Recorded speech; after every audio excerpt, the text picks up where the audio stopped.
What's going on, YouTube? This is SG1 Sports, and we are here on the Oregon channel at the voice of college football. In this video, we are going to preview the 2022 schedule for the Ducks. Before we get into 2022, let's look back at 2021.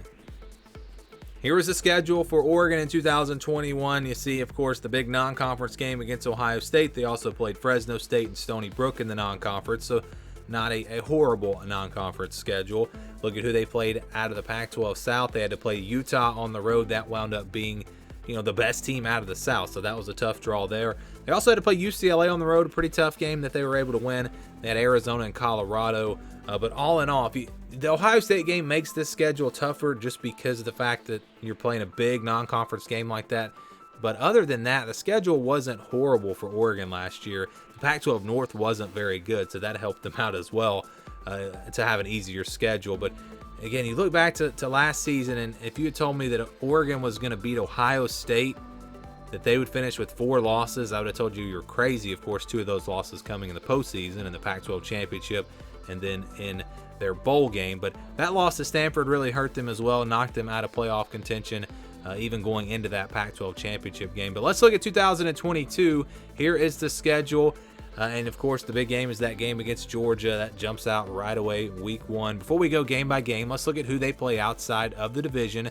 We start with the non-conference games. Of course, that game against Georgia, just mentioned it, in Atlanta, basically a road game. Then they'll play Eastern Washington and BYU. BYU is expected to be a top 25, top 15 possibly team this year, so that is a tough non-conference schedule. Georgia and BYU, a very tough non-conference schedule. Then you look at who they play out of the Pac-12 South. They'll play Arizona on the road, UCLA on the road at Colorado, and then Utah. So you have to play Utah again. That's going to be tough. Don't have to play USC. That's, I guess, good news because that's a team that could be dangerous this year. You want to play Arizona. You want to play Colorado. You do get Utah at home. But all in all, when you're talking about Georgia and BYU in the non-conference and then Utah out of the Pac-12 South, those are some tough games that aren't even in your division. So here is the schedule. Again, they open up with that game against Georgia in Atlanta, September the 3rd. Then they'll play Eastern Washington, and then they'll play BYU on the 17th. So their 3 non-conference games are the first 3 games of the season. Then they get into conference play with Washington State on the road September 24th. Then Stanford on October the 1st, Arizona October the 8th, UCLA on October the 22nd. So their bye week will be between Arizona and UCLA right there in the middle of the season.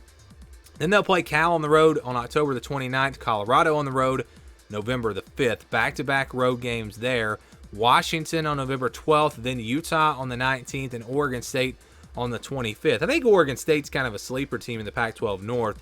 So with Utah and Oregon State there at the end, those are 2 very tough games to close out the season. Plus you have the Georgia and BYU games in September. I think the middle of the schedule is pretty easy for Oregon. Yeah, there are games you could trip up. Cal on the road won't be an easy win, but the middle of that schedule isn't too bad. It's the beginning. It's Georgia and BYU in those first 3 weeks, and then Utah and Oregon State, possibly Washington if they turn things around.